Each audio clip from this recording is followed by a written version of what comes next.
નમસ્કાર ખેડૂત મિત્રો, શું તમે તમારા ખેતરની પેદાશ કે પાકને માર્કેટ યાર્ડ સુધી પહોંચાડવા ભાડાના વાહનથી પરેશાન છો? શું તમે પણ તમારું ખુદનું માલવાહક વાહન ખરીદવાનો વિચાર કરી રહ્યા છો? તો આજનો આ વિડીયો તમારા માટે વરદાનરૂપ સાબિત થશે. ગુજરાત સરકારના આઈ ખેડૂત પોર્ટલ પર અત્યારે માલવાહક વાહન ખરીદવા માટે જબરદસ્ત યોજનાના ફોર્મ ભરવાના શરૂઆત થઈ ગઈ છે.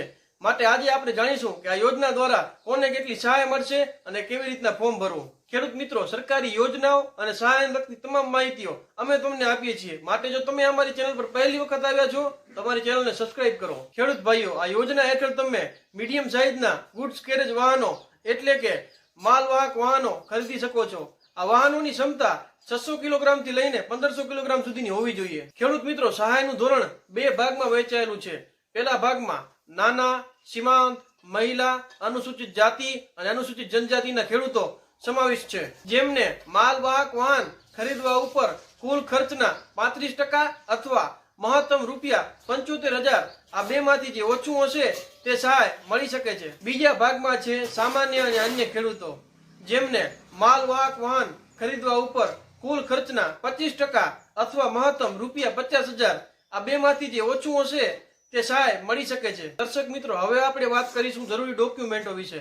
તે પહેલા જો તમે અમારી ચેનલ પર પહેલી વખત આવ્યા છો તો ચેનલને સબસ્ક્રાઇબ કરી નાખો. માલવાહક વાહન યોજના માટે અરજી કરવા તમારી પાસે આધાર કાર્ડ, બેંક પાસબુક, 7/12 અને 8, તમારી જાતિનો દાખલો, સાધન ખરીદી બિલ, સાધન સાથે ખેડૂતનો ફોટો અને મોબાઈલ નંબર આ મુજબના ડોક્યુમેન્ટો જોઈશે. દર્શક મિત્રો, હવે આપણે જાણીશું અરજી કરવાની તારીખ અને પત્તી વિશે. મિત્રો, હવે સમય ખૂબ ઓછો છે. માલવાહક યોજનાની ફોર્મ ભરવાની શરૂઆત થઈ ગઈ છે. અરજી કરવાની છેલ્લી તારીખ 26 એપ્રિલ 2026 છે. ખેડૂત મિત્રો, આ યોજના માટે અરજી કરવી સહેલી છે. તમે તમારા ફોનમાં iKheduत.gujarat.government.in ના પોર્ટલ પર જઈને ઓનલાઈન અરજી કરી શકો છો. પણ જો તમને ઓનલાઈન અરજી કરવામાં પ્રોબ્લેમ આવી રહી છે તો તમે તમારા ગામની ગ્રામ પંચાયત ખાતેથી અથવા કમ્પ્યુટર સેન્ટર ખાતેથી પણ ઓનલાઈન અરજી કરાવી શકો છો. દર્શક મિત્રો, ભાડાના ખર્ચમાંથી મુક્તિ મેળવવાનો અને પગભર થવાનો આ શ્રેષ્ઠ અવસર છે. માટે વહેલી તકે ઓનલાઈન ફોર્મ ભરી દેજો, કારણ કે છેલ્લી તારીખોમાં સર્વર ડાઉન થવાથી તમારું ફોર્મ અટકી શકે છે. ખેડૂત ભાઈઓ, જો તમને આ માહિતી ઉપયોગી લાગી હોય તો વિડીયોને લાઈક કરો, તમારા દરેક વોટ્સએપ ગ્રુપમાં શેર કરો, જેથી કરીને ગુજરાતનો કોઈ પણ ખેડૂત ભાઈ આ યોજનાથી વંચિત ના રહી જાય.